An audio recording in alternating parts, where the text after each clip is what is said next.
Welcome to my YouTube channel কবিরাজি দওয়াখানায়। আজকে আমি আপনাদের যে বিষয়টা নিয়ে আলোচনা করব সেটা হচ্ছে পুরুষরা স্ত্রী সহবাসের সময় কিভাবে তাদের যৌন মিলনের সময়টাকে বৃদ্ধি করবেন। এক কথা বলতে গেলে আপনাদের বীর্য পতনের সময়টাকে আপনারা কিভাবে বাড়াবেন।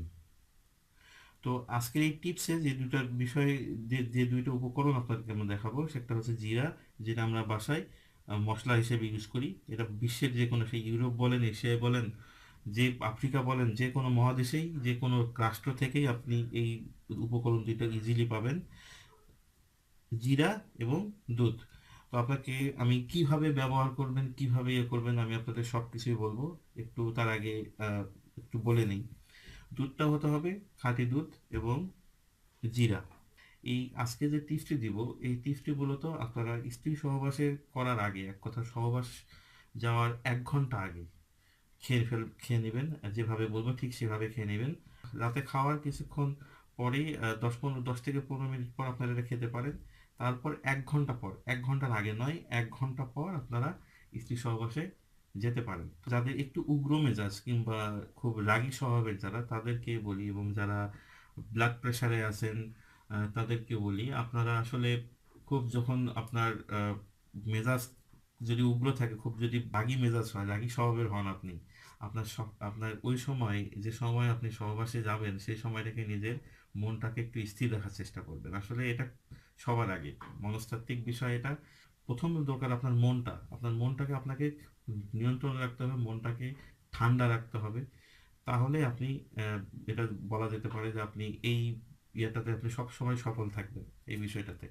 ডায়াবেটিসের রোগী আছেন, তারাও এটা ইউজ করতে পারেন, কিন্তু যদি আপনি এখানে চিনি জাতীয় কিছু মিশান তাহলে কিন্তু প্রবলেম, তাহলে দেখা যাবে যে আপনি খেতে পারবেন না। আপনি যেভাবে বলবো সেভাবে খেলে আপনার ইনশাল্লাহ কোনো সমস্যা হবে না। তবে এখানে কোনো চিনি জাতীয় কিছু, গুড় জাতীয় কিছু, মিশ্রি টাইপের কিছু মেশানোর কোনো প্রয়োজন নেই।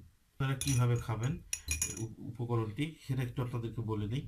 আহ, একটা চামচের খুবই সামান্য 3/1 ভাগ অংশ, এইরকম এইটুকু হতে পারে, নয়তো বা অন্যভাবে বোঝাতে গেলে আপনারা আপনাদের 4 আঙ্গুল, হ্যাঁ, 4 চিমটি, 4 আঙ্গুলের চিমটিতে যতখানি সম্ভব এতটুকু নিয়ে আপনারা এটাকে চিবিয়ে খাবেন।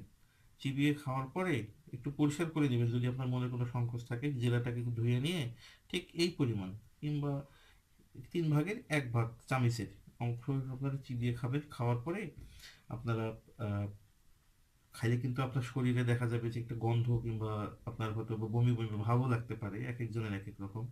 তো আপনারা সেই সময় ½ গ্লাস দুধ আপনারা খেয়ে ফেলবেন। এটা খাওয়ার পরপরই আপনাদের বমি বমি ভাব থাকলে সেটাও কাটবে, এবং সেই সাথে দুধটা এর সঙ্গে মিক্সড হয়ে আপনার সেই কাঙ্ক্ষিত বিষয় যেটা আপনি চাচ্ছেন সেটাকে সফল করতে হেল্প করবে, সাহায্য করবে।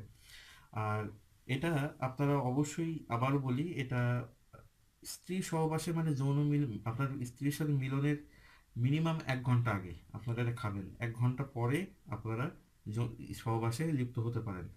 আর একটা বিষয় মাথায় রাখবেন, যে রক্ত যদি আপনার তখন গরম থাকে, উত্তপ্ত, যদি অস্থির থাকে, তখন কিন্তু আপনার খুব তাড়াতাড়ি দেখা যাবে যে বীর্য পতনের সম্ভাবনা থাকবে। তো যদি আপনি ব্লাড প্রেশার রোগী হন, আবারও কথাটা বলতে হচ্ছে আমাকে, এবং সেই সাথে একটু যদি উগ্র মেজাজ টাইপের হয়, মাথা যদি একটু খুব প্রেশার টেনশন নিয়ে আসেন, তাহলে কিন্তু আপনি সেখানে আশানুরূপ কোনো রেজাল্ট পাবেন না, হয়তো বা খুব তাড়াতাড়ি আপনার বীর্য পতন হয়ে যাবে। আর আজকের এই ভিডিও টিপসটা যেটা আমি দিলাম, এটা মূলত খুব ছোট একটা টিপস, আমি যদিও বড় হয়ে যাচ্ছে বিষয়টা। আপনারা এটাকে ফলো করেন এবং দাম্পত্য জীবনে সুখী থাকেন, আমি এটাই আশা করি। যারা এখন পর্যন্ত আমার এই চ্যানেলটাকে সাবস্ক্রাইব করেননি, তারা আমাকে সাবস্ক্রাইব করেন, কেননা এরপরে আমি আরও কিছু ভিডিও দিব। সেটা হতে পারে ফিজিক্যাল, হতে পারে শারীরিক, হতে পারে মানসিক, হতে পারে কিছু গোপনীয় রোগ সম্বন্ধে হতে পারে। অথবা এই ভিডিওগুলো না আপনার অনেক কাজে দিবে। আর এই ভিডিওগুলো আপনি যদি আমাকে সাবস্ক্রাইব করেন, এগুলো আপনি খুব ইজিলি দেখতে পাবেন।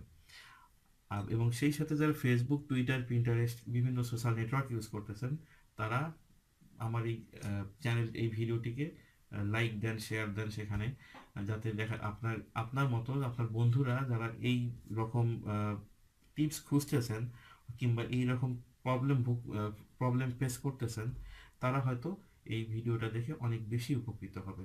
তো ভালো থাকেন সবাই, এবং আমার জন্য দোয়া করবেন। আসসালামু আলাইকুম।